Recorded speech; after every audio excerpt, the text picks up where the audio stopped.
करने के लिए धन्यवाद। नमस्कार। नमस्कार। और आपको नवरात्रि की बहुत बहुत शुभकामनाएं। और कुछ ही दिनों में देश रामनवमी का पर्व मनाएगा। रामनवमी की बहुत बहुत शुभकामनाएं। आपको भी। मेरा पहला सवाल होगा ये कि आपने कई भाषणों में कहा है कि 2024 आपका लक्ष्य नहीं है, 2047 है। तो 2047 तक क्या कुछ होने वाला है और क्या ये चुनाव महज एक फॉर्मेलिटी है? मैं समझता हूं कि 2047 को और 2024 दोनों को मिक्सअप नहीं करना चाहिए। दो अलग चीज़ें हैं। जब देश आज़ादी के 75 साल अमृत महोत्सव मना रहा था, उसी समय मैंने ये विषय सबके सामने रखना शुरू किया था, आज से 1-2 साल पहले।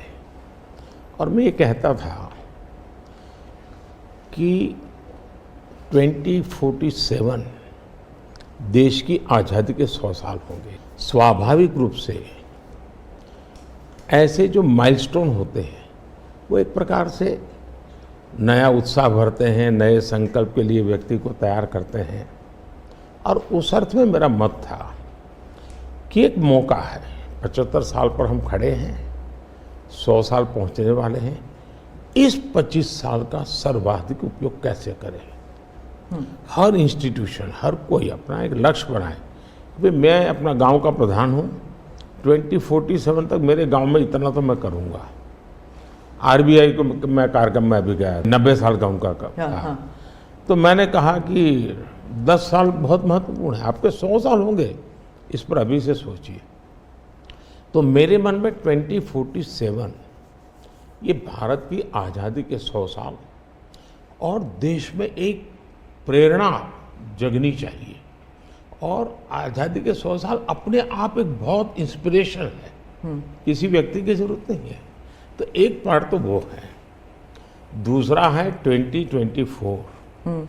2024 ये चुनाव का हमारा जो क्रम है 5 साल का, उसके हिसाब से वो आया हुआ क्रम है। और मैं मानता हूं कि चुनाव ऑल टुगेदर डिफरेंट थिंग है। एक तरफ इस चुनाव में आप देखते हैं, लोकतंत्र में चुनाव को हमने लाइट नहीं लेना चाहिए। ये एक बहुत बड़ा महापर्व है और इसलिए मेरा तो मत है कि उत्सव के रूप में मनाना चाहिए। उससे जैसे स्पोर्ट्स, उसका जब फेस्टिवल होता है, स्पोर्ट्स के इवेंट होते हैं, वो स्पोर्ट्समैन स्पिरिट को पैदा करते हैं। प्रतिस्पर्धा भी।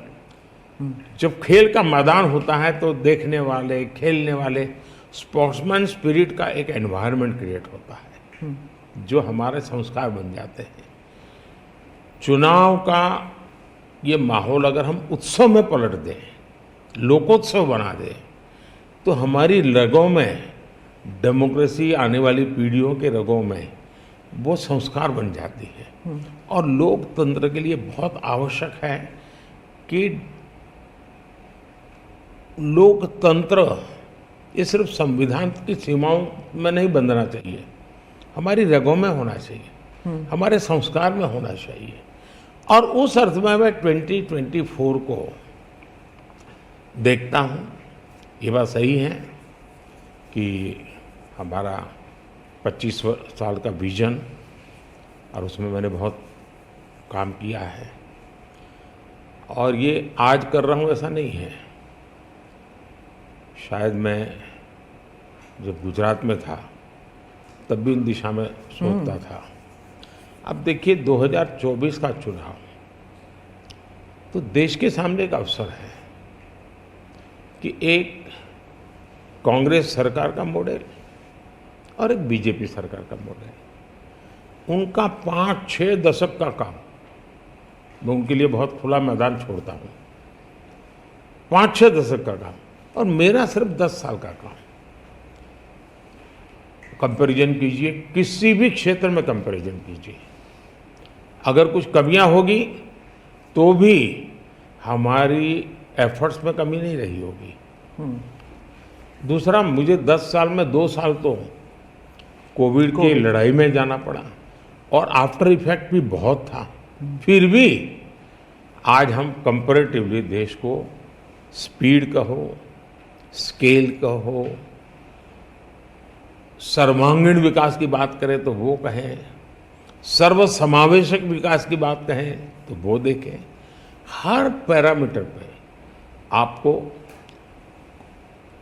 कांग्रेस के मॉडल से एक ऐसा मॉडल नजर आ रहा है कि हाँ, इस रास्ते पर हम चलेंगे इतनी गति से, और गति और बढ़ानी है मुझे। अगले टर्म में गति भी बढ़ानी है और स्केल भी बढ़ाना है, तो वो तो मेरा लक्ष्य ही है।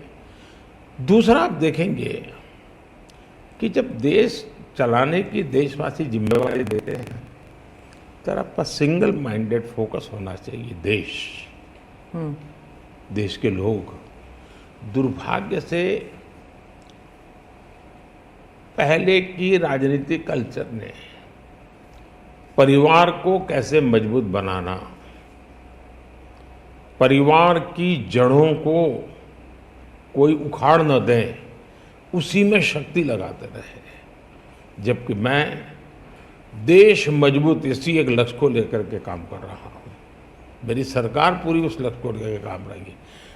और जब देश मजबूत होता है तो हर कोई उसका बेनिफिशियरी संतोष अनुभव करता है। हाँ यार, कुछ तो हो रहा है, मेहनत तो कर रहा है, ईमानदारी से कर रहा है, इन चीज़ों का इम्पैक्ट होता है। तो 2024 ये चुनाव है और चुनाव का मैदान है, तो हम एक अपने ट्रैक रिकॉर्ड को लेकर के गए हैं और वे अपने ट्रैक रिकॉर्ड को लेकर के आए हैं। अब प्रधानमंत्री जी, आपने दो चीज़ों का जिक्र किया जिसके बारे में पूछना चाहूँगी। एक तो वो जब आरबीआई में जब आपने कहा 2014 विजन वगैरह की बात कर रहे थे, तो जब आप कहते हैं कि ट्रेलर है, आपके स्पीचेस में कहते हैं अभी तो ट्रेलर है, मैं बहुत कुछ करने वाला हूँ, तो एक कस्बा होता है जो थोड़ा नर्वस हो जाता है कि करने क्या वाले हैं मोदी जी। एक वो नर्वस होते हैं, जो दूसरी जिनका विश्वास आप पर पूर्ण तरह है, वो सोचते हैं कि हाँ अभी और काम बाकी है और मोदी जी उसे अंजाम देने वाले हैं। तो दोनों के लिए आप अगर हमें बताएं कि विजन क्या है कि 2047 तक किस तरह ये विजन सक्सेसफुल होगा, क्या आपका गेम प्लान है? जब मैं कहता हूँ कि मेरे मन में बहुत बड़े बड़े प्लान है और उसके लिए बहुत बड़े बड़े फैसले हैं, किसी को डरने की ज़रूरत नहीं है। मेरे निर्णय किसी को डराने के लिए नहीं है, किसी को दबाने के लिए भी नहीं है। मेरे निर्णय देश के सर्वांगीण विकास के लिए है, जन कल्याण के लिए है, देश के युवाओं के एस्पिरेशंस को मैं देर करना नहीं चाहता हूँ, मैं समय बिगाड़ना नहीं चाहता हूँ, उस अर्थ में मैं कह रहा हूँ। दूसरी बात है, ज़्यादातर सरकारों का स्वभाव होता है वो ये मिजाज में रहते हैं हमने तो सब कुछ कर लिया, हम तो सब कुछ करते हैं। मैं नहीं मानता हूँ मैंने सब कुछ कर लिया है। मैंने ज़्यादा से ज़्यादा करने का प्रयास किया है, सही दिशा में जाने का प्रयास किया है, फिर भी बहुत कुछ है जो मुझे अभी भी करना है, क्योंकि मैं देखता हूँ मेरे देश की कितनी आवश्यकताएं हैं। हर परिवार का सपना, वो सपना कैसे पूरा हो, ये मेरे दिल में पड़ा हुआ है। और इसलिए मैं कहता हूँ जो हुआ है वो ट्रेलर है, आपको अच्छा लगा है, लेकिन मैं बहुत अधिक करना चाहता हूँ, उस अर्थ में मैं उस बात को कहता हूँ। दूसरी बात है कि 2047 का जो विजन का सवाल है, एक तो मैं लंबे समय तक मुख्यमंत्री रह करके आया हूँ और मैं अनुभव करता था कि बार बार चुनाव, आचार संहिता, किसी भी राज्य में चुनाव हो तो मेरे राज्य से 30-40 सीनियर अच्छे अफसर ऑब्जर्वर के नाते जाते थे इलेक्शन ड्यूटी, तो 40-50 दिन तक वो बाहर रहते थे। तो मुझे चिंता रहती थी कि मैं सरकार कैसे चलाऊं, क्योंकि देश में ऐसे चुनाव होते ही रहते और मेरे ऑब्जर्वर जाते रहते। तो फिर मैंने सोचा कि मैं ये इसको वैकेशन नहीं मानता हूँ। मैं चुनाव होगा तो उस पीरियड को वैकेशन के रूप में नहीं लूँगा। मैं अफसरों को पहले से काम देता हूँ, भाई अगली सरकार के लिए ये काम करो। तो मैं उस समय भी 100 दिन का प्लान करता था हाँ, उसी पे पूछना था मुझे। हाँ। अभी तो चुनाव हो ही रहे हैं, अभी रिजल्ट्स भी नहीं आए और आप 100 दिन का प्लान बना रहे हैं। मैं चुनाव में जाने से पहले शुरू किया हाँ। और दरअसल मैंने कैसे किया कि मैं पिछले 2 साल से 2047 को ध्यान में रख के काम करता था और उसके लिए मैंने देश भर में लोगों के ओपिनियन मांगे, सुझाव मांगे। शायद 15 लाख से अधिक लोगों के मैंने सुझाव दिए हैं कि वो आने वाले 25 साल में हिंदुस्तान को कैसे देखना चाहते हैं। और मैंने सभी यूनिवर्सिटीज़ को कांटेक्ट किया, मैंने अलग अलग एनजीओ को कांटेक्ट किया, संगठनों को, और 15-20 लाख लोग उन्होंने इनपुट दिया। फिर मैंने एआई की मदद लेकर के उसको सब्जेक्ट वाइज बनाया, उसका काफ़ी मैंने आर्टिफिशियल इंटेलिजेंस, हाँ, टेक्नोलॉजी का भरपूर उपयोग किया। ओके। मैंने हर विभाग में अफसरों की एक डेडिकेटेड टीम बनाई कि भाई इस पर काम कीजिए, कैसे हो सकता है अगले टर्म के लिए 25 साल के लिए। 25। और फिर मैंने खुद ने उनके साथ बैठा, प्रेजेंटेशन दिए 2-2, 2.5 घंटे, और मेरा विजन के अनुरूप क्या चीज़ें हैं, कौन सी चीज़ें डुएबल हैं, कौन सी चीज़ें डुएबल नहीं। थोड़ा सा ट्रेलर बता सकते हैं? उसको मैं ऐसा है कि आचार संहिता चल रही है। अच्छा। मैं अभी अगर इन चीज़ों को बताऊंगा तो शायद कोई उसको गलत अर्थ में ले लेगा, तो मैं उसमें फंसना नहीं चाहता हूँ जी। लेकिन इसमें कुछ छुपा हुआ नहीं है, मिल ही जाएगा। दूसरा मैंने कहा कि मैं चाहता हूँ कि ये जो मैं डॉक्यूमेंट बना रहा हूँ, जो मेरा विजन है, लेकिन वो विजन मोदी की बपौती नहीं है, वो 15-20 लाख लोगों के विचारों को उसमें समाहित किया। एक प्रकार से इसकी ओनरशिप देश की है। 15-20 लाख लोग इनपुट देते हैं, मतलब पूरा देश दे रहा है जी। मैंने क्या किया है कि मैंने उसको अभी डॉक्यूमेंट के रूप में तैयार करवा रहा हूँ। जैसे ही चुनाव प्रक्रिया पूरी हो जाएगी तुरंत वो स्टेट को भेज दिया जाएगा। ओके। मैं चाहूँगा कि स्टेट उस पर काम करे, स्टेट को क्या लगता है, क्या हो सकता है, क्या नहीं। और वो सिर्फ बीजेपी स्टेट्स नहीं है, सभी नहीं, पूरा देश, ये देश का है, ये भाजपा का नहीं है जी। ओके। ये काम देश का है जी। फिर मैं नीति आयोग की मीटिंग बुलाऊंगा, उसमें इस पर व्यापक चर्चा करूंगा मुख्यमंत्रियों के साथ, और फिर उसमें से एक फाइनल चीज बनेगी। दूसरी तरफ मैंने अफसरों को कहा है कि अभी जो हमारे सामने चित्र बना है, जो कुछ भी इनपुट आए उसके आधार पर मैंने अपने इनपुट दिए, उसमें से मुझे 3 हिस्सों में काम करना है। एक, बीजेपी का जो मैनिफेस्टो आएगा उसमें से करणीय काम तुरंत कैसे ले सकते हैं। दूसरा, ये जो 25 साल का हमारा जो एक खाका बना है, जो मेरा अपना विजन है, अभी तो मैं चाहूँगा कि मुझे और भी उसमें क्रिटिकल इनपुट चाहिए मुझे। मैं ऐसा नहीं मानता हूँ कि सब कुछ मुझे ही समझ और मुझे ही दिखता है। कोशिश मैंने भारी की, मैंने काफ़ी समय लगाया है इसमें। उसको मैं 3 हिस्सों में बांटा। एक 25 साल, उसके लाइट में मेरे नेक्स्ट 5 ईयर, और उसके लाइट में मेरे फर्स्ट 100 डेज।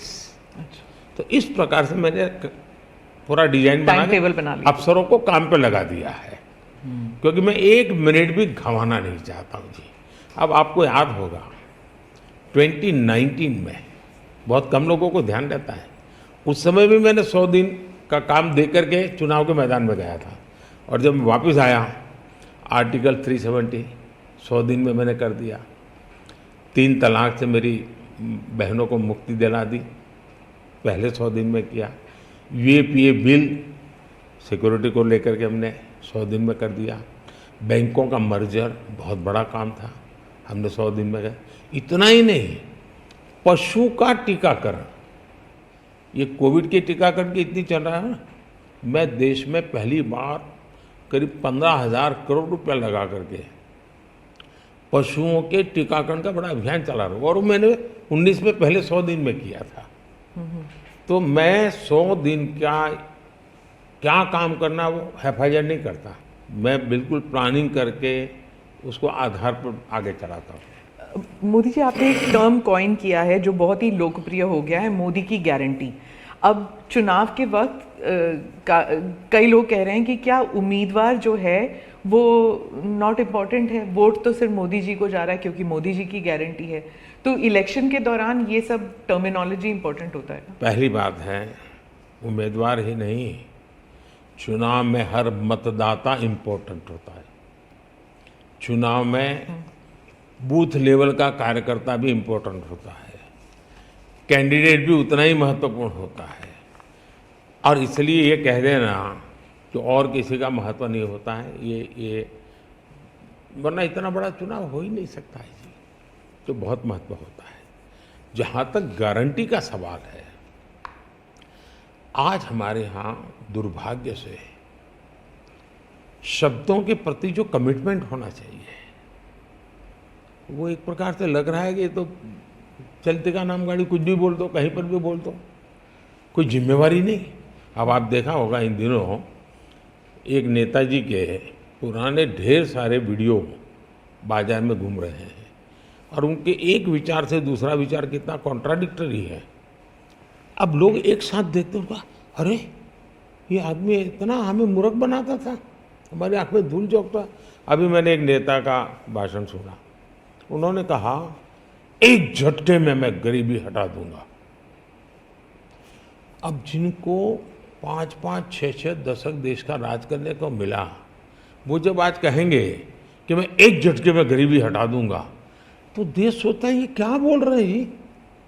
तो मुझे लगता है पॉलिटिकल लीडरशिप की क्वेश्चनेबल होती जा रही है। ऐसे में प्राण जाए और वचन न जाए, ये महान परंपरा से हम निकले हुए लोग हैं। मैं मानता हूं कि नेताओं ने ओनरशिप लेनी चाहिए, जिम्मेवारी लेनी चाहिए। ये मैं जो बोल रहा हूं मतलब मेरी जिम्मेवारी है, ये कोई करेगा ऐसा करेगा ऐसे नहीं चलता है। और उसमें से मैंने बल दिया है गारंटी का। मैं कमिटमेंट भी करता हूं और उसका मैं ओनरशिप ले रहा हूं। और जब ओनरशिप लेते हैं ना, तो देश को भरोसा होता है। आज आप देखिए कि हम जो बात कहते हैं उस पर लोगों का भरोसा है। 370 हटाऊंगा, भले हमें पार्टी का जन्म हुआ तब से हम कह रहे थे, हमारे श्यामा प्रसाद मुखर्जी ने बलिदान दिया था, लेकिन हम उस पर पक्के मन से लगे हुए थे। जब मेरा मौका आया, मैंने पूरी हिम्मत दिखाई, 370 गई और आज जम्मू कश्मीर का भाग्य बदल गया। 3 तलाक कितने ही चीजों से गुजरा, पॉलिटिकल लीडरशिप डर गई, लोगों को रहा भी इनके पर क्या भरोसा करें। ये तो एक बार एक बोलते दूसरा, लोगों का भरोसा तब बनता है, कहेगा यार ये खुद खड़े रहेंगे, ये खड़े रहेंगे। और जाना भी है तो जिम्मेवारी लेकर के जाएंगे कि भी ये था, मैं सोचा था, नहीं कर पा रहा हूं, मैं जा रहा हूं वापिस। लेकिन भरोसा बहुत बड़ी ताकत होती है और भारत जैसे देश में ये भरोसा को मैं अपनी जिम्मेवारी मानता हूं और इसलिए मैं बार बार गारंटी ये कहता हूं। मोदी जी, आप भरोसे की बात करते हैं, जब भी हमारे कैमरा टीम्स जहाँ भी जाते हैं वो सब यही कहते हैं कि जो मतदाता हो या कैंडिडेट हो, वो सब यही बात करते हैं, मोदी पर भरोसा।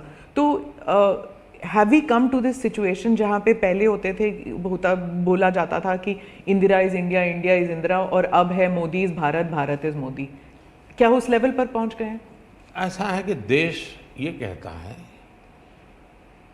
और जो मैं खुद भी फील करता हूँ, कि ये माँ भारती का बेटा है, ये माँ भारती का संतान है।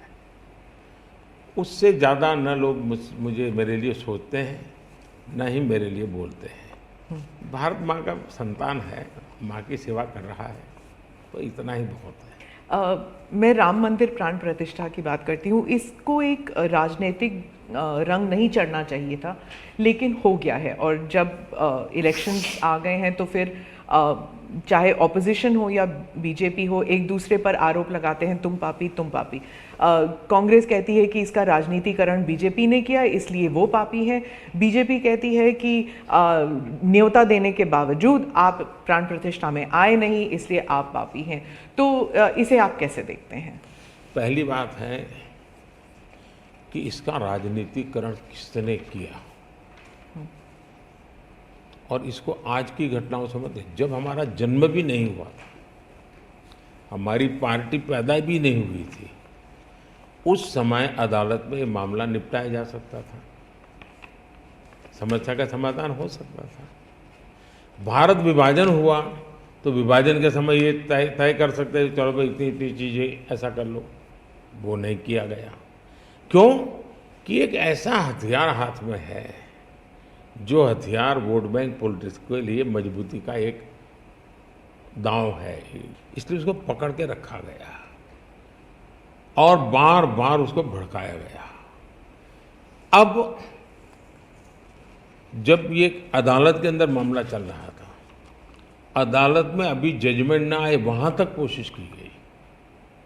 न्यायिक प्रक्रिया से होना चाहिए, तो हमारा संविधान हमें कहता है और सरकार की तो जिम्मेवारी है, लेकिन उसमें भी अड़ंगे डालना, ये क्यों? क्योंकि उनके लिए ये राजनीतिक हथियार था, ऐसे लोगों के लिए। और देखिए राम मंदिर का, ऐसे लोग हैं राम मंदिर कर रहे हैं, तुम्हें मार देंगे, ऐसा करके वोट बैंक बनाने का एक तरीका था। अब हुआ क्या, राम मंदिर बन गया तो उनके हाथ से वो मुद्दा ही चला गया। अब वो किसी को डरा नहीं पा रहे हैं, राम मंदिर आ जाएगा, आ गया, कुछ नहीं हुआ, आग नहीं लगी कोई। दूसरा, इनकी प्रकृति, आप सोमनाथ मंदिर से लेकर के अब तक की घटनाएं देखिए, वे भारत की मूलभूत आस्थाएं, भारत का मूलभूत जो पिंड है, उसके प्रति नेगेटिविटी लेकर के ही देश में वो अपनी बात है। अब सोमनाथ मंदिर को क्या प्रॉब्लम था, सरदार पटेल थे, डॉक्टर राजेंद्र बाबू को जाना था, वहां तो न जनसंघ था, न भाजपा था, न आरएसएस थी, न कोई लड़ाई थी, लेकिन उन्होंने मना कर दिया जाने। वो जो नेहरू जी की जो चिट्ठी थी, हाँ, जो भी है, अब ये और वो परंपरा आज भी चल रही है कि प्राण प्रतिष्ठा का निमंत्रण मिले और आप उसको ठुकरा दें। सचमुच में तो आपको गर्व होना चाहिए कि ये राम मंदिर निर्माण करने वाले जो भी लोग हैं, जिन्होंने संघर्ष भी किया है, वे आपके सारे पाप भूल करके, सारे आपके गुनाह भूल करके घर में आकर के आपको इनवाइट कर रहे हैं और नए से व्यवहार शुरू करना चाहते हैं। आप उसको भी उस पुराने मिजाज से ठुकरा दे, तब लगता है कि आपके लिए वोट बैंक एक बहुत बड़ी आपकी मजबूरी है। और उस वोट बैंक के चलते इस प्रकार की चीज़ें होती रहती।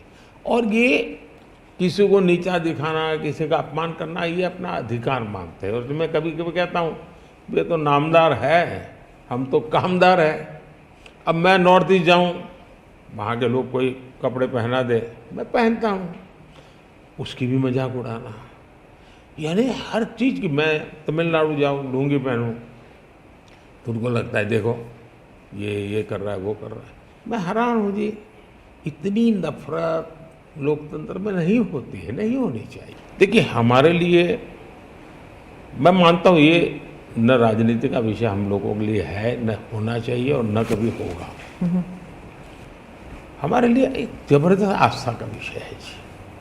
और ये कोई प्रभु राम का संबंध कोई मेरे कारखाने में नहीं आया जी, हजारों साल से, और दुनिया के अनेक देशों में है। जब ये राम मंदिर का निमंत्रण देने के लिए ट्रस्ट के लोग मुझे आए, उन्होंने ठुकरा दिया। मैं सोचने लगा, इतना बड़ा मुझे दायित्व दिया जा रहा है, मैं अपने आप को योग्य कैसे करूं, अपने आप को योग्य कैसे बनाऊं।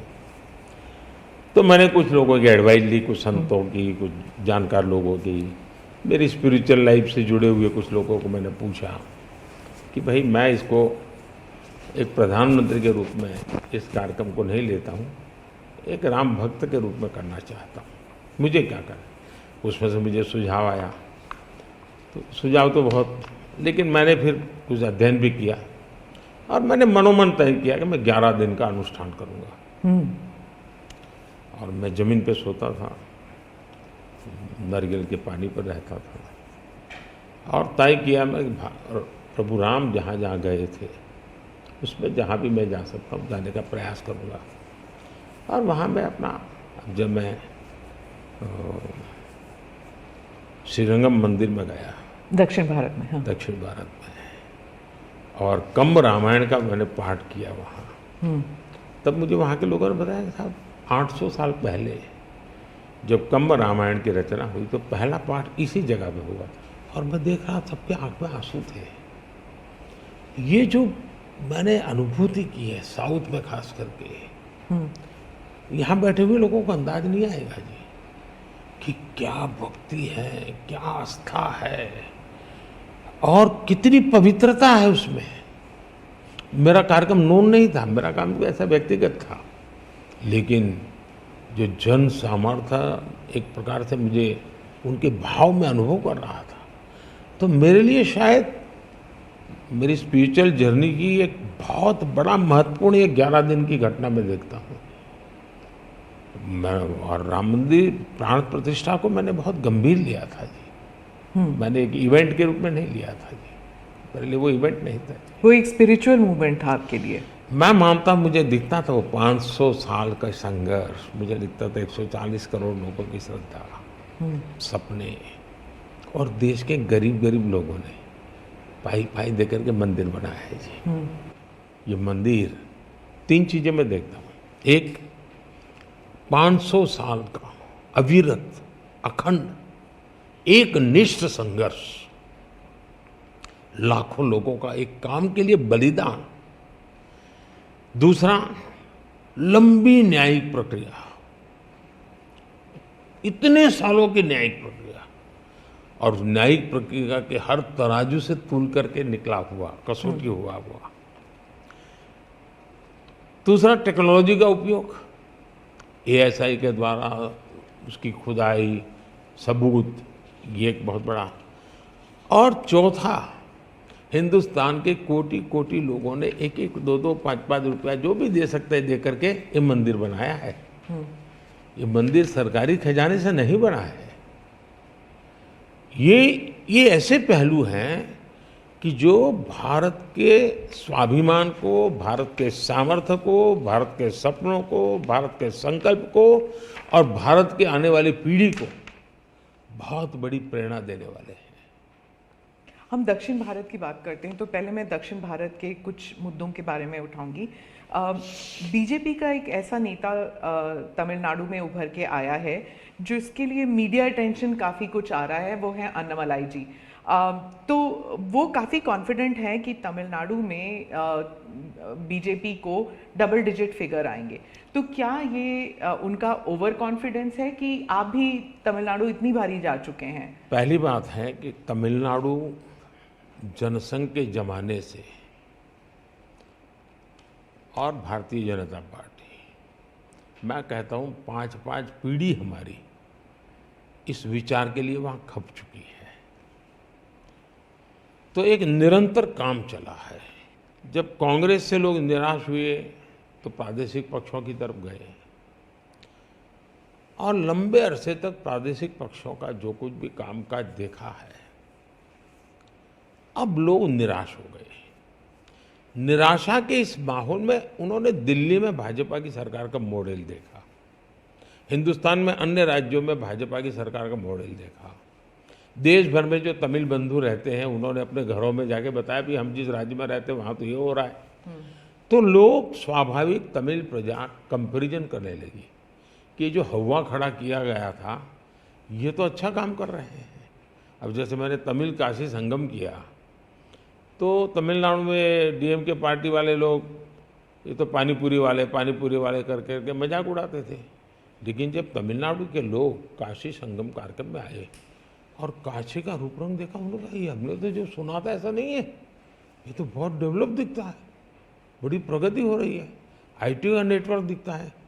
तो सोचने का तरीका बदलने लगा और उसके कारण DMK के प्रति जबरदस्त गुस्सा पैदा हुआ है।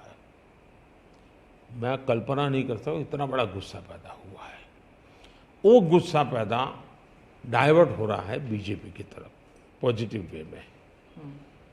और अन्नामलाई एक बहुत ही अच्छे आर्टिकुलेट है, यंग है, बहुत ही अपनी IPS कैडर में बहुत बड़ी प्रतिष्ठित नौकरी छोड़ कर के आए हैं, दूसरा, लोग सोचते कि यार इतना बड़ा होनहार कैरियर छोड़ के आया आदमी, तो डीएमके या डीएमके में चला जाता उसकी तो जिंदगी बन जाती, तो वो वहाँ नहीं गया, वो बीजेपी में आया।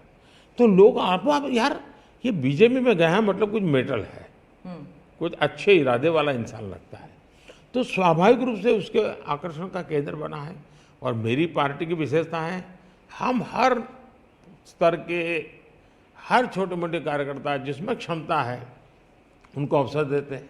हमारा कोई परिवारवादी तो पार्टी है नहीं, परिवार से चलित पार्टी नहीं है, जिन पार्टियों में of the family, by the family and for the family होता है, और इसलिए हमारे यहाँ तो हर एक को अवसर मिलता है। फैमिली बेस्ड पॉलिटिक्स अगर हम बात करें तो तमिलनाडु में डीएमके ने कहा है कि उन्होंने काफ़ी बयान दिए हैं सनातन के खिलाफ, और वो तो काफ़ी अरसे से करते आए हैं, काफ़ी दशकों से उनका एंटी सनातन पोजीशन रहा है, लेकिन अब जो है वो लोग थोड़ा बहुत आक्रोश दिखने को मिल रहा है।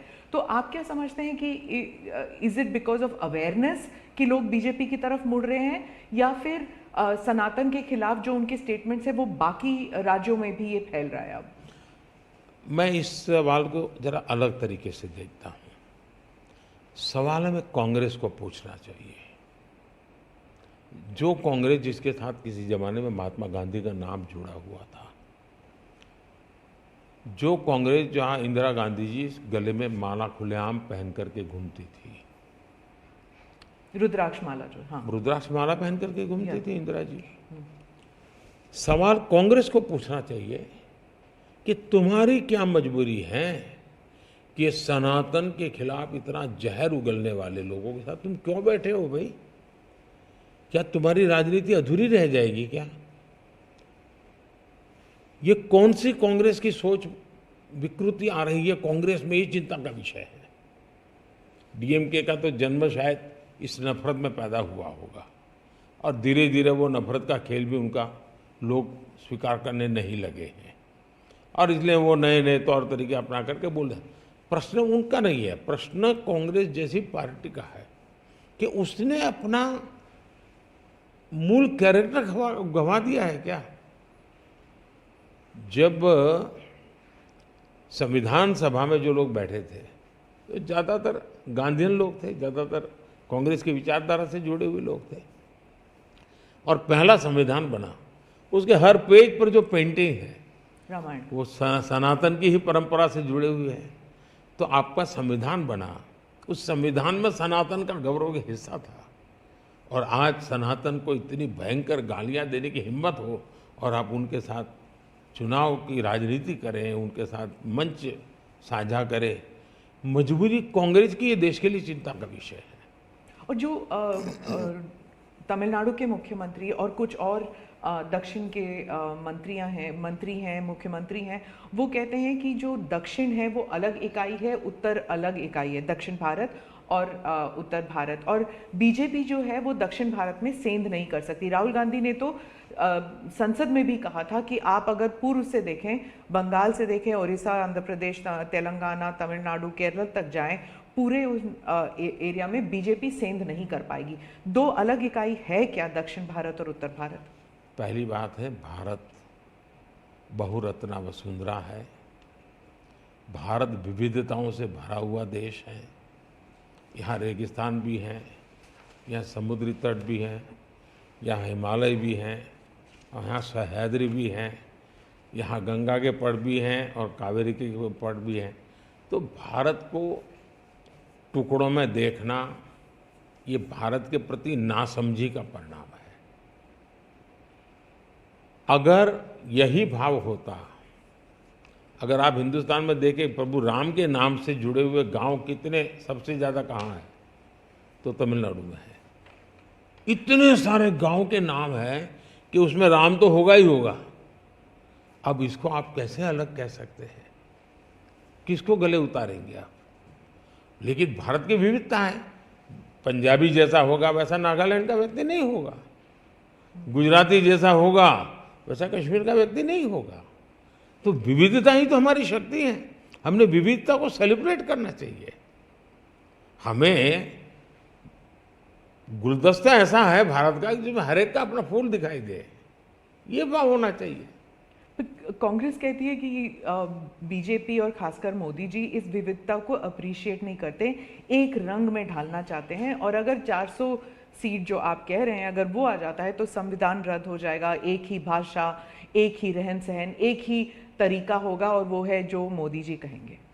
मैं समझ नहीं पाता हूँ कि जो व्यक्ति यूएन में जाकर के पहली बार दुनिया की सबसे पुरातन भाषा तमिल भाषा का गुणगान करता हो,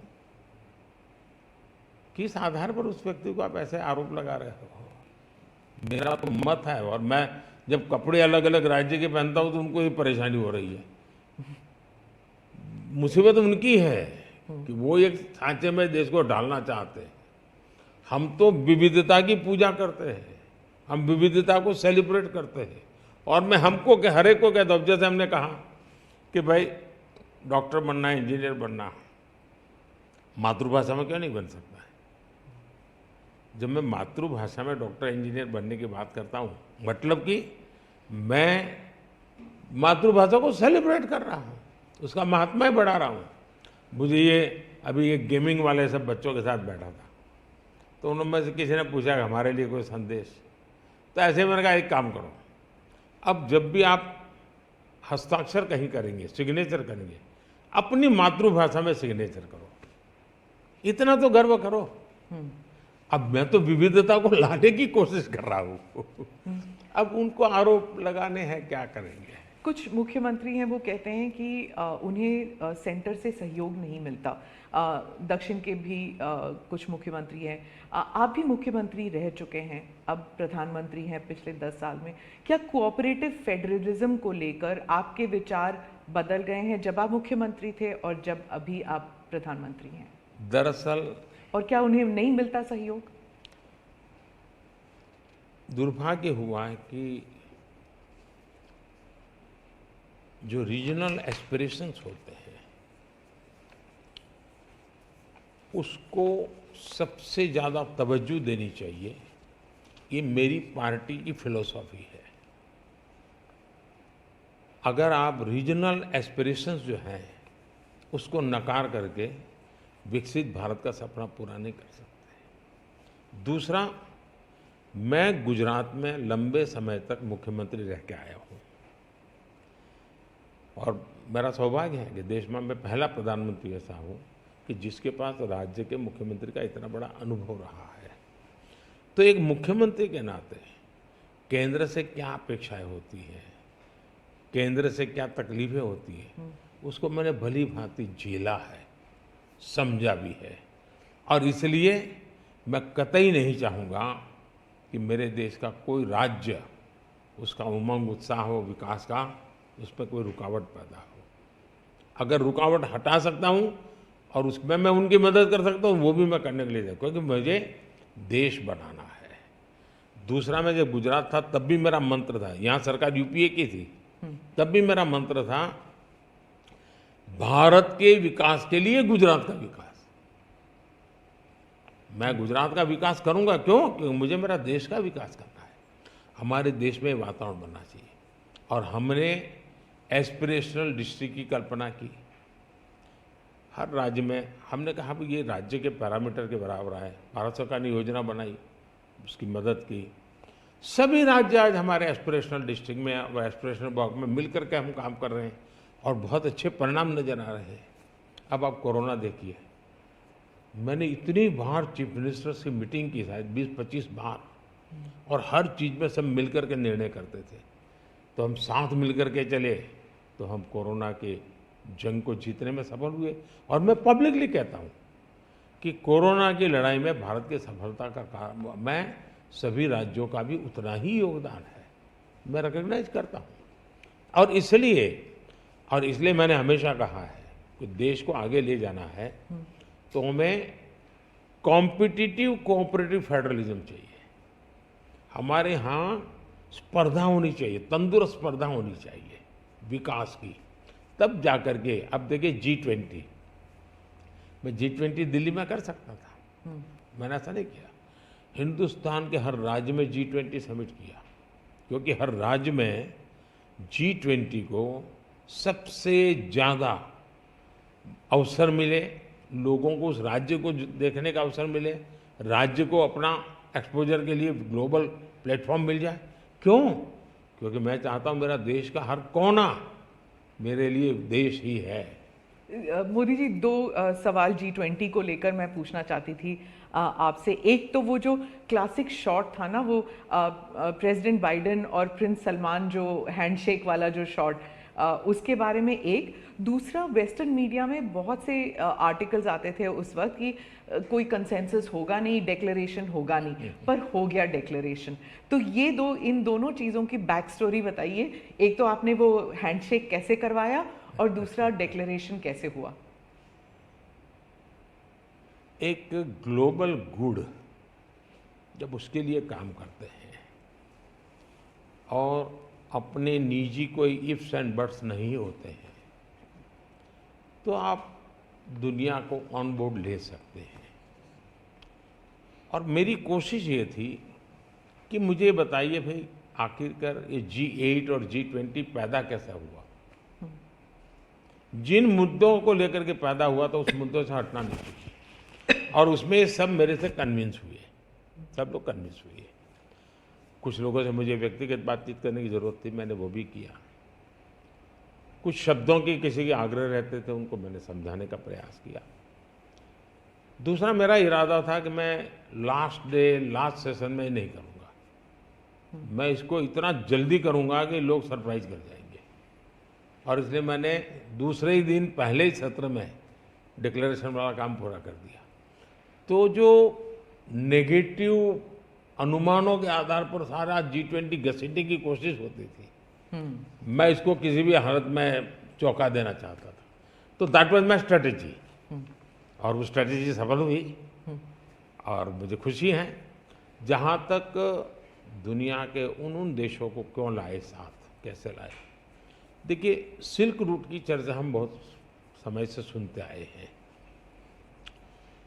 सिल्क रूट किसने बनाया, कैसे बना, कोई हिस्ट्री अवेलेबल नहीं है।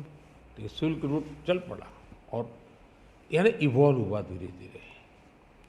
हम लोगों ने ये जो IMEC की दिशा में हम गए हैं, ये बहुत बड़ा गेम चेंजर बनने वाला है, और आने वाले हजारों साल उसका इम्पैक्ट है। जैसा सिल्क रूट का इम्पैक्ट हजारों साल रहा, वैसा इसको इम्पैक्ट रहने वाला है।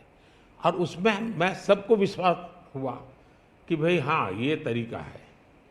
उसमें गल्फ कंट्रीज का भी पॉजिटिव और प्रोएक्टिव रोल था। भारत ने एक अच्छी भूमिका निभाने का भारत को अवसर मिला। US, यूरोप हमारे साथ थे, और सबको लगा कि एक कॉन्क्रीट पॉजिटिव आउटकम निकलेगा, तो हम उसको लेकर के मिलते थे।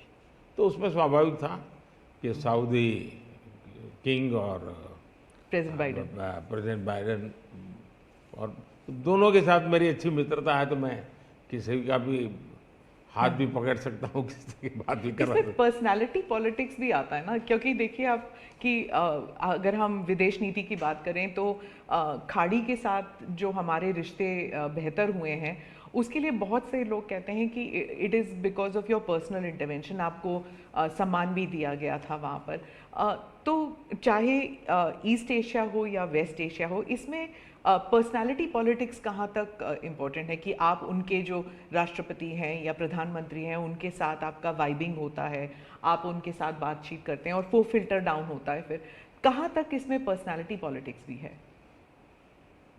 मैं समझता हूँ कि इसके अलग अलग व्यू हो सकते हैं और सब सही हो सकते हैं। एक मत स्ट्रॉन्ग है कि पर्सनालिटी कल्ट या पर्सनल रिलेशन, ये बहुत ज़्यादा इन चीज़ों में नहीं डाले थे। एक मत है, स्ट्रॉन्ग मत है। मुझे लगता है कि हमारी डिप्लोमेसी अगर प्रोटोकॉल में फंसी रहेगी तो हम परफॉर्म नहीं कर पाएंगे। डिप्लोमेसी की ताकत भी इनफॉर्मल में भी है, प्रोटोकॉल में ही ऐसा नहीं है। प्रोटोकॉल में ज़्यादा पोजीशनिंग होता है, पहले कौन आएगा, पहले कौन हाथ मिलाएगा वगैरह, उसी में समझ जाता है। तो मैंने शुरू से देखा कि भाई, जैसे मेरी शपथ हुआ था बड़ा इंटरेस्टिंग है। मैंने तय किया कि मैं सार्क देशों को 2014 की शपथ में। हाँ 2000 पहली बार में पहली बार। सार्क देशों को बनाने का मेरे मन में विचार आया। और उसके पीछे कारण ये था क्योंकि मेरा चुनाव प्रचार में मुझ पर आरोप एक ही था कि ये मोदी तो एक राज्य से आया है, ये देश की राजनीति क्या समझेगा, विदेश नीति क्या समझेगा, ये तो डुबो देगा। ये चुनाव प्रचार का मेरा खिलाफ के जो मुद्दे थे उसमें एक बड़ा महत्वपूर्ण मुद्दा था। सब लोग मेरी मजाक उड़ाते थे। तो मुझे लगा इनको एक ही एक्शन से मुझे जवाब दे देना चाहिए, बोलने की जरूरत नहीं है। पहले दिन से। तो मैंने शपथ समारोह में सार्क देशों को बुलाया। उसके पहले मैंने बैक चैनल से उन सबसे सहमति ले ली थी, ऐसा तो नहीं हो सकता कि कोई, और सब लोग आए। मेरा शपथ हुआ। फॉरेन मिनिस्टर अभी तो हमारा बना भी नहीं था, और मैं इन सारी चीज़ों से बिल्कुल नया था, बिल्कुल अनभिज्ञ था, लेकिन बायलैटरल सबके साथ होना था। जब हम लोग हैदराबाद हाउस में गए तो मुझे समझाया सब प्रोटोकॉल वालों को, सब ऐसा होगा, वो आएंगे, आप ऐसा कहेंगे सर। जब समय हुआ आना शुरू, मैंने कहा ऐसा करो मैं बाहर जाता हूँ उनको लेने के लिए। तो सारी सिस्टम हिल गई थी कि यार अपने प्रधानमंत्री गेट पर जाएंगे। सारी मेरी एमईए की प्रोटोकॉल की जो दुनिया थी ना, उसके लिए वो पहला ही दिन बड़ा गजब होता, और मेरे लिए वो एक एक्शन सारे मेरे दरवाजे खोल दिए थे। और इसलिए मैं प्रोटोकॉल में बंधने के बजाय परफॉर्मेंस पर फोकस करके डिप्लोमेसी के लेवल को शिफ्ट करने का प्रयास किया, और उसमें मुझे सफलता मिली है। President Obama, president Biden, president Trump, इन तीनों के साथ आपने काम किया हुआ है, और इंडिया यूएस रिलेशंस एक अपवर्ड ट्रैजेक्टरी पे हैं। लेकिन बहुत से मुल्क हैं जो भारत की अपवर्ड ट्रैजेक्टरी से परेशान होते हैं। ये इट इज़ अंडरस्टूड कि ये है, जैसे कि चाइना, क्योंकि वो दे यूज टू थिंक कि ग्रुप ऑफ टू होगा, एक तरफ चाइना, एक तरफ अमेरिका, मतलब दो पावर सेंटर्स होंगे। तो मैं सिर्फ उदाहरण के लिए चाइना दे रही हूँ, लेकिन हमारे इर्द गिर्द जो मुल्क हैं वो भी थोड़े असमंजस में है कि ये भारत की ट्रैजेक्टरी इतनी ऊपर इतनी जल्दी जा रही है। क्या हम अपने नेबरहुड को अपनी सक्सेस स्टोरी का हिस्सा नहीं बना सकते? अच्छा सवाल आपने पूछा। हमारी डे वन से पॉलिसी है, एक नेबर फर्स्ट, दूसरा एक्ट ईस्ट। तो जो हमारे ईस्टर्न पार्ट के जो हमारे आसियान कंट्री के देश हैं, उसमें हमने एक्ट ईस्ट पॉलिसी लिया है, यहाँ नेबरहुड फर्स्ट। तो ये हमारा डे वन से हमारे देश की भी पॉलिसी है और हमारी भी पॉलिसी है। पहले लूकैस था, मैंने आकर के उसको एक्ट ईस्ट कहा। लेकिन इसमें दूसरा, आज दुनिया के सैकड़ों मील दूर भी कोई देश है, उनको लगता है कि भारत की प्रगति में हमारा कोई बेनिफिट है, तो पड़ोसी को नहीं देखेगा। आज पड़ोसी सबसे ज़्यादा खुश हैं क्योंकि भारत उनके सबसे, अब जैसे कोविड के कालखंड में कोई पड़ोसी देश ऐसा नहीं है कि जिसकी हमने मदद नहीं की हो। नेचुरल कैलेमिटी, कोई ऐसा देश नहीं है। अब जब नेपाल में भूकंप आया, फर्स्ट रिस्पॉन्डर हम थे। श्रीलंका में बहुत बड़ा क्राइसिस आया, उस क्राइसिस के समय सबसे ज़्यादा उनको मुसीबत में से बाहर निकालने का कोई काम किया है तो हिंदुस्तान ने किया, और पब्लिकली वो रिकग्नाइज करते, इसको कहते हैं।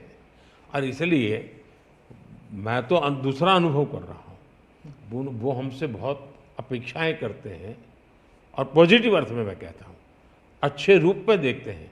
और भारत ने भी कहा है कि भाई हम हमारे सभी देशों को, पड़ोसियों को शक्तिशाली और समृद्ध देखना चाहते हैं।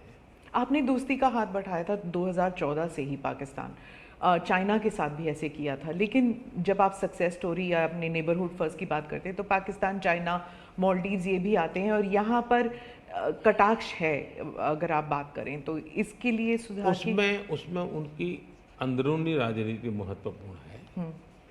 भारत और उन देशों का संबंधों से ज़्यादा उनका इंटरनल पॉलिटिक्स के लिए कुछ चीज़ें जरूरी है। जी, विदेशी मीडिया जो है वो हमेशा कहती है कि Modi is the most popular prime minister in India. वो इस बारे में कोई दो राय नहीं है, लेकिन ये भी कहती है कि a strong Modi means democracy start sliding. मतलब लोकतंत्र के लिए खतरा है अगर मोदी जी और स्ट्रॉन्ग हो जाएंगे। लेकिन भारत में कुछ और ही है। वो वही रेटिंग्स, वही एजेंसीज कहते हैं कि लोग जो हैं वो खुश हैं कि मोदी जी अगर स्ट्रॉन्ग हो जाएं, तो उन्हीं के रेटिंग्स ये कहते हैं। आप इस बारे में क्या कहेंगे? पहली बात है कि उनकी टर्मिनोलॉजी क्या है और उनके इस कंक्लूजन पर आने का आधार क्या है, ये अपने आप में एक रिसर्च का विषय है। लेकिन मैं ये समझ नहीं पाता हूँ कि जिस देश में 6 लाख पंचायतें चुने हुए लोगों से चलती हो, दुनिया में कोई देश ऐसा है कि जहाँ 6 लाख पंचायतें और नियमित रूप से चुनाव जहाँ होते हैं, इतने राज्य, अनेक पार्टियों की सरकारें। हमारे देश में शायद ही कोई ऐसी पॉलिटिकल पार्टी होगी जो कहीं सत्ता में ना हो। तो ये सब होने के बावजूद अगर ये कहना कि सर्वसत्ताधीश कोई बन रहा है, तो ये तो मुझे लगता है उनको जानकारियों का अभाव है हिंदू। दूसरा, अगर मोदी सर्वसत्ताधीश के रूप में रहता तो G20 में मेरे अगल बगल में ही कर रहा है। मैंने तो राज्यों के पास, क्योंकि डेमोक्रेटिक कैरेक्टर है ये हमारा। मोदी जी एक मैं मदर ऑफ डेमोक्रेसी इसकी दुनिया में गुंज कर रहा हूँ, तो उनको क्वेश्चन हो रहा है, क्योंकि वो अभी भी स्वीकारने को तैयार नहीं कि भारत मदर ऑफ डेमोक्रेसी है।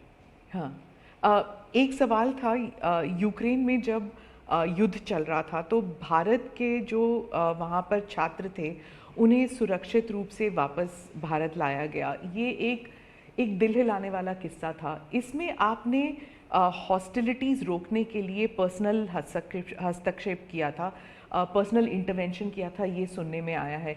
तो इसके बारे में कुछ बताएंगे? देखिए, यूक्रेन की चर्चा ज़रा ज़्यादा हुई खिलाफ, लेकिन मैं 14 से लेकर ऐसी कई घटनाएं हैं। अगर आपने एक सुषमा स्वराज जी का एक इंटरव्यू है, आप देखिए कि कैसे यमन में से हमने हिंदुस्तान के लोगों को लाए, और सऊदी किंग के साथ मैंने बात कर करके उनसे कहा, भाई मुझे वहाँ यमन से लोगों को लाना है, तो आपका बॉम्बार्डिंग चल रहा है, हम कर नहीं पा रहे हैं, मुझे कैसे मदद करेंगे? तो उन्होंने कहा कुछ समझ दीजिए मुझे। और सुषमा जी ने अपने इंटरव्यू में सारी चीज़ें कही हुई है। भारत की रिक्वेस्ट पर एक पीरियड रहता था जिस पीरियड में बॉम्बार्डिंग नहीं होता था, और उस समय हम हवाई जहाज़ में हमारे लोगों को निकालते। यमन से करीब 5000 लोगों को हम लाए थे। उसी प्रकार से यूक्रेन में, मेरा यूक्रेन से भी इतना ही घनिष्ठ नेता है, मेरा रशिया से भी इतना ही घनिष्ठ नाता रहा है। दोनों राष्ट्रपति के साथ में बहुत मित्रतापूर्ण मेरा रहा है। मैं पब्लिकली राष्ट्रपति पुतिन को कह सकता हूँ कि युद्ध का समय नहीं है। मैं यूक्रेन को भी कह सकता हूँ पब्लिकली कि बातचीत के रास्ते पर ही जाना चाहिए, और इसके कारण मेरी क्रेडिबिलिटी है। और जब मैंने कहा भाई भारत के इतने लोग, हमारे नौजवान फंसे हुए हैं और मुझे आपकी मदद चाहिए, और मैं आप क्या व्यवस्था कर सकते हो? फिर मैंने बताया मैंने इतनी इतनी व्यवस्था की है, आप इतना मेरी मदद कीजिए। उन्होंने मदद की, और भारत के तिरंगे की ताकत इतनी थी कि विदेशी व्यक्ति की भी भारत का तिरंगा हाथ में रखता था तो उसके लिए जगह मिल जाती थी। तो मेरा तिरंगा ही मेरी गारंटी बन गया था। मोदी जी, मैं डोमेस्टिक पॉलिटिक्स पे वापस आती हूँ। एक सवाल है इलेक्टोरल बॉन्ड्स के बारे में। राहुल गांधी जो हैं वो हर भाषण में कहते हैं, और विपक्ष के नेता भी कहते हैं कि इसमें धांधली हुई है। आपकी पार्टी के लोग भी कहते हैं कि अगर गलती है, अगर इसमें कोई गुंजाइश है इसके सुधार में, तो वो कर सकते हैं। क्या ये गलत फैसला था इलेक्टोरल बॉन्ड्स का? पहली बात है कि हमारे देश में लंबे अरसे से चर्चा चली है कि चुनावों में काला धन एक बहुत बड़ा खतरनाक खेल हो रहा है। देश के चुनावों को काले धन से मुक्ति मिले, इसके लिए कुछ करना चाहिए। चर्चा लंबे समय से चल रही है। चुनाव में खर्च तो होता ही होता है, कोई इनकार नहीं कर सकता है। मेरी पार्टी भी करती है, सब पार्टियां करती हैं, कैंडिडेट भी करते हैं, और पैसे लोगों से लेने पड़ते हैं, सब पार्टियां लेती हैं। मैं चाहता था कि हम कुछ कोशिश करें कि इस काले धन से हमारे चुनाव को कैसे मुक्ति मिले, ट्रांसपेरेंसी कैसे आए। एक प्रामाणिक पवित्र विचार मेरे मन में था। रास्ते खोज रहे थे, एक छोटा सा रास्ता मिला, वही पूर्ण है। वैसे हमने उस समय भी क्लेम नहीं किया था, पार्लियामेंट में डिबेट में सबने उसको सराहा भी था। आज जो लोग उलट पुलट बोल रहे हैं उन्होंने सराहा था, पार्लियामेंट डिबेट देख लीजिए। हमने कैसे कैसे काम किए, जैसे 1000 और 2000 के नोट खत्म कर दिए। चुनाव में वही बड़े बड़ी मात्रा में ट्रैवलिंग करते हैं, क्यों कि ये काला धन खत्म हो। हमने सुप्रीम कोर्ट ने कहा था कि 20,000 रुपये तक पॉलिटिकल पार्टियां कैश ले सकती हैं। मैंने कानून बनाकर, नियम बना करके 20,000 को 2,500 कर दिया। क्यों? क्योंकि मैं नहीं चाहता था कि ये कैश वाला कारोबार चले। फिर मैंने कहा है कि इलेक्टोरल बॉन्ड, कि जो पार्टी अपना सीक्रेसी मेंटेन करना चाहती है। होता था क्या, जैसे हम पहले बीजेपी में चेक से पैसा लेंगे ये तय किया, तो सब व्यापारी लोग हमें आकर के कहें साहब हम चेक से दे ही नहीं सकते। हमने कहा क्यों नहीं दे सकते? बोले हम चेक से देंगे तो हमें लिखना पड़ेगा, हम लिखेंगे तो जो सरकार है वो देखेगी कि ये विपक्ष को इतना पैसा दिया, तो हमें तो वो परेशान करेंगे। तो बोले हम तो पैसे देने के लिए तैयार है लेकिन चेक से नहीं देंगे। तो मुझे याद है हमारे 90 के दशक में जो चुनाव में हमको बड़ी दिक्कत आई थी, पैसे नहीं थे हमारे पास, और हम नियम लगा के बैठे थे कि हम चेक से लेंगे। देने वाले देने को तैयार थे, चेक से देने की उनकी हिम्मत नहीं थी। तो ये सारी चीज़ों का मुझे पता था। तो मैंने कहा भाई, तो हमने कहा भाई ऐसा है, अब देखिए इलेक्टोरल बॉन्ड न होते तो किस व्यवस्था में ताकत है वो ढूंढ के निकालते कि पैसा कहाँ से आया और कहाँ गया। ये तो इलेक्टोरल बॉन्ड की सक्सेस स्टोरी है कि इलेक्टोरल बॉन्ड थे तो आपको ट्रेल मिल रहा है मनी का, कि किस कंपनी ने दिया, कैसे दिया, कहाँ दिया। अब उसमें अच्छा हुआ बुरा हुआ वो विवाद का विषय हो सकता है, इसकी चर्चा हो। मुझे जो चिंता है वो, मैं ये कभी नहीं कहता हूँ निर्णय में कोई कमी नहीं होती है। निर्णय तो चर्चा कर सीखते हैं, सुधारते हैं, इसमें भी सुधार के लिए बहुत संभावना है।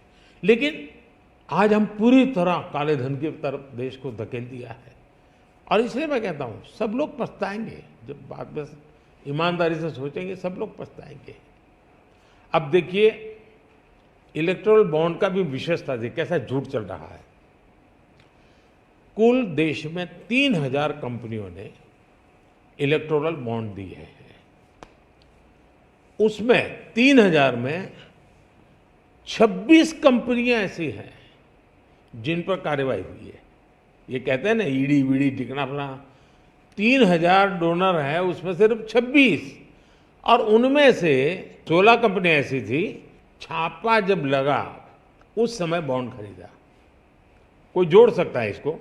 अगर बॉन्ड खरीदा, लोग ये जोड़ रहे हैं, उसकी विशेषता ये है कि ये जो 16 कंपनियों ने बॉन्ड खरीदा उसमें से 37 पैसा अमाउंट बीजेपी को डोनेशन में मिली। 37, 63% बीजेपी के विरोधी पार्टियों को मिली। अगर पूरे जोड़े जाएं तो हाँ। मैं ये 16 कंपनी जिसका ईडी सीबीआई कोई न कोई उस समय एक्शन भी हुआ और बॉन्ड भी निकला, 37% अमाउंट बीजेपी ने, 63 ऑपोजिशन को। क्या ईडी रेड करे और ऑपोजिशन को डोनेशन देने का कार्यक्रम वर्क करे? क्या बीजेपी ऐसा करेगी? इसका मतलब कि 63% पैसा विपक्ष के पास जाए और आप आरोप हम पर लगाएं, लेकिन उनको गोलमोल बोलना है और भाग जाना है। हम ट्रांसपेरेंसी की बात करते हैं तो विपक्ष कहता है कि ईडी, सीबीआई, आईटी, सारे के सारे इदारे जो हैं, इलेक्शन कमीशन को भी जोड़ते हैं वो, कि सारे इदारों पर बीजेपी हावी है और लेवल प्लेइंग फील्ड है ही नहीं। मतलब they already making the ground कि इलेक्शन जो है वो फेयर नहीं हो सकता। इसमें एक भी कानून मेरी सरकार ने नहीं बनाया, चाहे ईडी हो, सीबीआई हो, चाहे इलेक्शन कमीशन। ऊपर से हमने तो इलेक्शन कमीशन में सुधार किए हैं। आज इलेक्शन कमीशन बनता है तो ऑपोजिशन भी उसमें होता है। पहले तो प्रधानमंत्री एक फाइल पे साइन करके इलेक्शन कमीशन बना देता था, और जो उनके परिवार के साथ निकट जुड़े थे ऐसे ऐसे लोग इलेक्शन कमिश्नर बने थे। ऐसे लोग इलेक्शन कमिश्नर बने थे जो वहाँ से निकलने के बाद राज्यसभा के मेंबर बने, उनकी सरकार के मिनिस्टर बने। ऐसे इलेक्शन कमिश्नर बने थे जो कांग्रेस के बाद में कैंडिडेट बने, और इसलिए हम उस लेवल पे प्ले नहीं कर सकते। तो हमारा लेवल प्ले फील्ड हो ही नहीं सकता, हम ऐसे बन ही नहीं सकते। हम अच्छे रास्ते पर जाना चाहते हैं, हम उस रास्ते पर जाना नहीं चाहते। दूसरी बात है, आखिर ईडी सीबीआई कैसे बनी? ईडी वगैरह का आप देखेंगे या इलेक्शन कमीशन का अपने एक कहावत है, नाच न जाने आंगन टेढ़ा। और इसलिए कभी ईवीएम का बहाना निकालेंगे, कभी मूलतः पराजय के लिए वो कुछ रीजनिंग अभी से सेट करने में लगे हैं ताकि पराजय उनके खाते में न चढ़ जाए। वो कह रहे हैं लड़े कैसे आप? या तो ऑपोजिशन लीडर्स को जेल में डाल रहे हैं, या फिर अगर वो आपकी पार्टी में आ गए तो सारे पाप धुल गए। कितने ऑपोजिशन लीडर जेल में हैं? कोई मुझे बताए। और क्या यही ऑपोजिशन लीडर उनके सरकार चलाते थे? या जेल का डर है? हाँ? डर तो पाप का होता है जी, ईमानदार को क्या डर होता है? मेरे यहाँ भी तो उन्होंने मेरे होम मिनिस्टर सबको जेल में डाल दिया था। दूसरा, ईडी की बात करते हैं। आप गुजरात के बारे में कह रहे हैं जब आप मुख्यमंत्री? हाँ, मैं मुख्यमंत्री था। अच्छा, जो ईडी की बात करते हैं, ईडी ने जितने केसेस किए ना, उसमें से सिर्फ, देश को समझना, सिर्फ 3% ही पॉलिटिकल लोग इन्वॉल्व है जिन पर एक केस हुए हैं। 97% जिनका राजनीति से कोई लेना देना नहीं, ऐसे लोगों है को हुआ है जो कोई ड्रग माफिया है, कुछ अफसर हैं जो करप्शन करते हैं, कुछ अफसर हैं जो बेनामी संपत्ति बना के बैठे हुए हैं।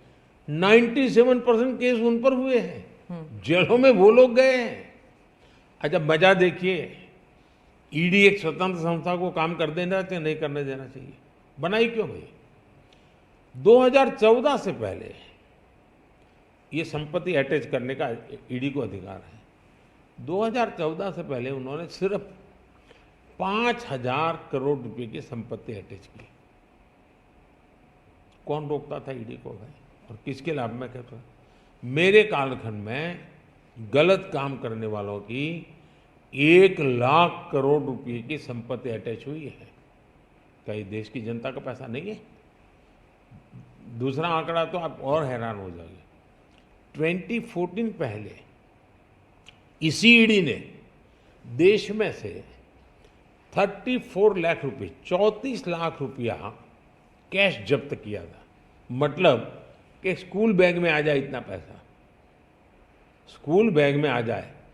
पिछले 10 साल में हमने 2,200 करोड़ रुपया कैश जब्त किया है। 2,200 करोड़ रुपया कैश जब्त किया है।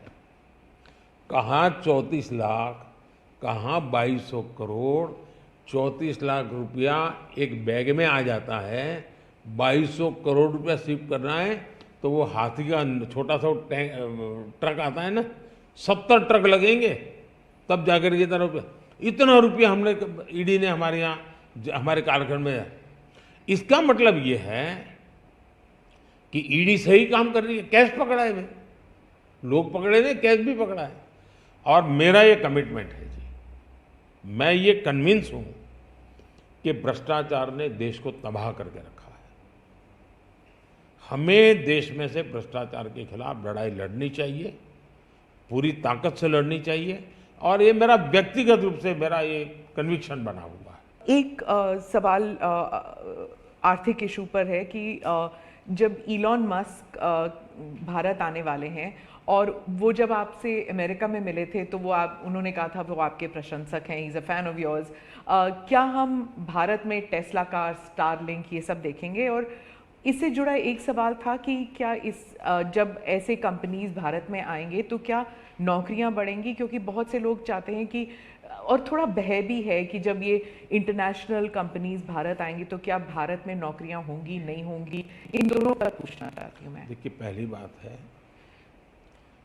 एलन मस्क मोदी के प्रशंसक है, वो अपनी जगह पे है। मूलतः वो भारत के प्रशंसक है और मैं अभी उनको मिला ऐसा नहीं। मैं 2015 में उनकी फैक्ट्री देखने गया था, वो कहीं बाहर थे, तो स्पेशली अपने सारे कार्यक्रम कैंसिल करके वो वापस आए। मुझे सब चीज़ें खुद ने अपनी फैक्ट्री में दिखाई और उनका विजन क्या है वो मैं उनसे समझा। मैं अभी गया तो दोबारा भी उनसे मिला था और अभी वो भारत आने वाले भी हैं। देखिए, भारत में पिछले 10 साल में दुनिया भर से हर क्षेत्र में पूंजी निवेश हो रहा है। अब हमारा ईवी मार्केट, इलेक्ट्रिक व्हीकल का मार्केट कितना बड़ा बना है, आपको जानकर के हैरानी होगी कि कितना बदलाव आया है, लोग पकड़ नहीं पाते। 2014-15 में हमारे देश में 2000 इलेक्ट्रिक व्हीकल थे, 2000 बिके थे। 14-15 में 2000 इलेक्ट्रिक व्हीकल बिके थे। 2023-24 में 12 लाख इलेक्ट्रिक व्हीकल बिके हैं। कहा 2000 और कहा 12 लाख। इसका मतलब इतना बड़ा चार्जिंग स्टेशन का नेटवर्क बना है, पर्यावरण को बहुत बड़ी मदद मिली है। यानी एक प्रकार से, और उसको लेकर के हमने आप एक पॉलिसी का रूप दिया है। हमने दुनिया को कहा कि भाई भारत बहुत तेज़ी से ईवी पे जा रहा है, मैन्युफैक्चरिंग करना चाहते वो आना चाहे आइए। इतना ही नहीं, मैं चाहता हूँ हिंदुस्तान में निवेश आना चाहिए, क्योंकि भारत में वो चीज़ें जिसमें भले पैसा किसी का भी लगा हो, पसीना मेरे देश का लगना चाहिए, उसके अंदर सुगंध मेरे देश की मिट्टी की आनी चाहिए, ताकि मेरे देश के नौजवानों को रोजगार मिले। और मैं उसके लिए, आप देखिए, गूगल उसका बड़ा काम यहाँ कर रहा है, सैमसंग यहाँ पर आया, एप्पल बहुत बड़ी मात्रा में यहाँ पर आया। हमारे यहाँ बड़ोदरा के अंदर एयरक्राफ्ट मैन्युफैक्चरिंग के लिए काम शुरू हुआ। सेमीकंडक्टर के लिए अभी तो ताइवान के एक लीडर का बड़ा अच्छा बयान भी आया। यानी हम हर क्षेत्र में चाहते हैं कि लोग टेक्नोलॉजी ट्रांसफर करें, हम चाहते हैं कि लोग पूंजी निवेश करें, हम चाहते हैं कि हमारे देश के नौजवानों को रोजगार मिले। मैं ये अब मुझे मंजूर नहीं है कि मेरा देश के गेहूं बाहर जाए और ब्रेड में बाहर से लूँ। मैं ऐसा नहीं चलाऊँगा। जो भी करूँगा मेरे देश में करूँगा, मेरे देश के नौजवानों के लिए करूँगा, और मैं इसके लिए नीतियाँ भी बनाता हूँ, हिम्मत के साथ बनाता हूँ, और लोग आ भी रहे हैं, भरोसा कर रहे हैं। प्रधानमंत्री जी, अंत में 2 सवाल पूछना चाहूँगी। एक तो फर्स्ट टाइम वोटर्स, पहले बार जो मतदान करने वाले हैं, उनके लिए आपका क्या संदेश है? और दूसरा, जो ईमानदार मध्यम वर्गीय करदाता है, honest middle class tax payer, millions are there, तो उनके लिए वो क्या उम्मीद कर सकते हैं मोदी 3.0? देखिए, मैं जो विकसित भारत की बात करता हूँ, उसके साथ साइमल्टेनियस किसका भविष्य जुड़ा हुआ है? जो आज 20 साल का, 22 साल का है, वो 2047 में है, उसकी पूर्ण जिंदगी का एक कालखंड है एक प्रकार से। तब वो 40, 45, 50 का होगा। मतलब ये भारत के विकसित भारत बनने की प्रक्रिया और उसकी जिंदगी की प्रक्रिया दोनों साथ है। गोल्डन अपॉर्चुनिटी है उसके साथ। ये सबसे ज़्यादा बेनिफिशियरी आज का जो फर्स्ट टाइम वोटर है, वो 2047 का सबसे बड़ा बेनिफिशियरी बनने वाला है। ये बात मैं उसको समझा रहा हूँ कि भाई मैं तेरा भविष्य बना रहा हूँ, तुम मेरे साथ जुड़ जाओ।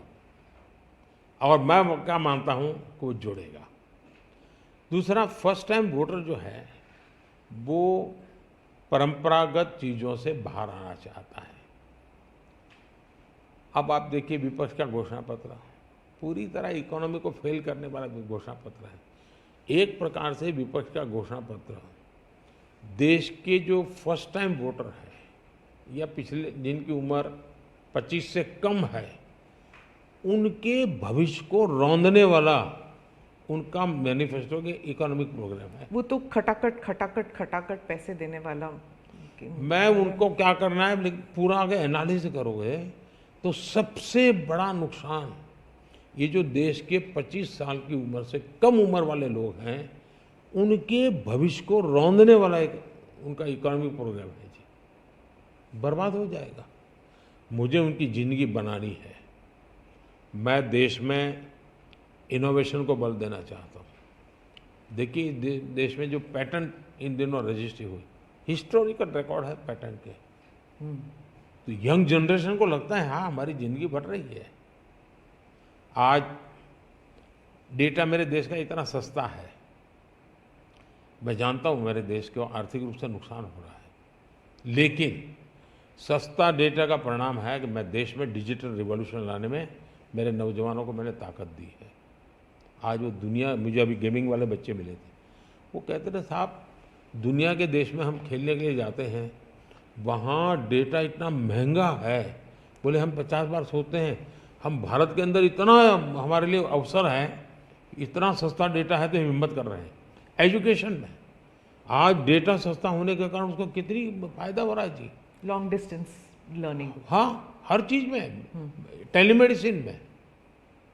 ये जो हमने इन चीज़ों पर कंट्रोल करके रखा है, इसका बहुत बड़ा लाभ हो रहा है, बड़ा रिवॉल्यूशन हो रहा है।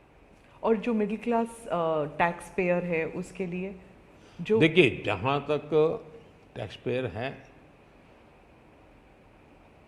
सचमुच में टैक्स पेयर का सम्मान होना चाहिए, टैक्स पेयर का गौरव होना चाहिए। आए दिन रास्ते चलते हर टैक्स पेयर को गाली देते रहेंगे तो देश कैसे चलेगा जी। ये मैं समझ नहीं आता हूँ ये किस सोच का परिणाम है। देखिए क्या बदलाव आया है। मैं टैक्स पेयर की बात करूँ, पिछले 10 वर्ष में ITR फाइल करने वालों की संख्या 2 गुने से अधिक हो गई। पहले 4 करोड़ से भी कम लोग ITR फाइल करते थे, आज 8 करोड़ से ज़्यादा लोग ITR फाइल कर रहे हैं। टैक्स कलेक्शन 3 गुना बढ़ोतरी हुई है। मतलब पहले जो नेट टैक्स कलेक्शन होता था वो 11 लाख करोड़ रुपये होता था, आज net tax collection 34 lakh crore रुपए हो रहा है। ये क्यों हो रहा है? उसको भरोसा है कि वो जो पैसा दे रहा है ना, वो सही जगह पे उपयोग हो रहा है, विकास के काम, चोरी लूटफाट में नहीं आया, इसलिए वो विश्वास के कारण देने के लिए आगे आया है। दूसरा, 7 लाख रुपये तक की इनकम पर टैक्स हमने माफ कर दिया है, जो पहले 2-2.5 लाख पे अटका हुआ था। 7 लाख रुपये कमाई तक कोई टैक्स नहीं देना है, फिर भी मेरे यहाँ टैक्स बढ़ रहा है। यानी, और इसलिए मैं मानता हूँ, मैं तो हर टैक्स पेयर का हृदय से आभार व्यक्त करता हूँ, क्योंकि जो मुझे सपने पूरे करने हैं उसमें टैक्स पेयर जो धन देता है उसी से होने वाला है। और मैं मानता हूँ देश की प्रगति के लिए करदाताओं की संख्या बढ़नी चाहिए और करदाताओं पर बोझ कम होना चाहिए। इस मूलभूत फिलॉसफी की तरफ मैं आगे बढ़ना चाहता हूँ। जैसे, और मैं तो करदाताओं से एक प्रार्थना भी करूँगा कि देश के खातिर विकसित भारत के लिए करदाता क्या कर सकता है। मैं उनको कहूँगा कि आप कम से कम 3 लोगों को जो टैक्स नहीं देते हैं उनको प्रेरित करो कि वो टैक्स देना शुरू करें। हर टैक्स पेयर सिर्फ 3 लोगों को प्रेरित करें। और मैं उनको समझाता हूँ, जब मैं गरीब का घर बनाता हूँ उसमें जो ईंट लगती है ना, किसी न किसी टैक्स पेयर की ईंट है, वो उसका जो पुण्य है ना, वो जो परिवार उसमें रहता है, जो पुण्य संतोष व्यक्त करता है, उसका पुण्य उस टैक्स पेयर को जाता है। किसी गरीब को मैं जब मुफ्त राशन देता हूँ जब खाना पका करके अपने बच्चों को खिलाता है ना, तब वो कोई टैक्स पेयर सोचे कि हाश मैंने टैक्स दिया था, वो भूखा बच्चा खाना खा रहा है, उसको टैक्स देने का आनंद आएगा। और इसलिए मैं टैक्स पेयर का धन, जन कल्याण के काम, इनको को रिलेट कर करके ही चलना चाहता हूँ, ताकि देने वाले को संतोष हो कि मेरे पैसों से ये हो रहा है। ये बहुत बड़ी आवश्यकता है। और मैं बार बार कहता हूँ कि ये जो गरीब के घर की थाली है ना, उसका संतोष का जो पुण्य है ना, उसका हकदार कोई है तो देश का टैक्स पेयर है। मोदी जी, चुनाव के दौरान आपने वक्त निकाला और हमसे इतनी सारी बातें की, उसके लिए धन्यवाद। बहुत बहुत धन्यवाद आपको। और मेरे देशवासियों से ये फर्स्ट टाइम वोटर्स को मेरी अपील है कि देश के नाम वोट कीजिए। मैं उनको कोई राजनीतिक वोट के लिए नहीं कह रहा, देश के नाम वोट कीजिए। खुद का आने वाला 25 साल के भविष्य के लिए वोट करें, ये मैं उनसे आग्रह करूंगा। दूसरा, मैं देशवासियों का कहूँगा, मैं सभी पॉलिटिकल पार्टी के वर्कर्स को भी कहना चाहूँगा कि गर्मी बहुत है, धूप में सभी पार्टी के वर्कर दौड़ रहे हैं।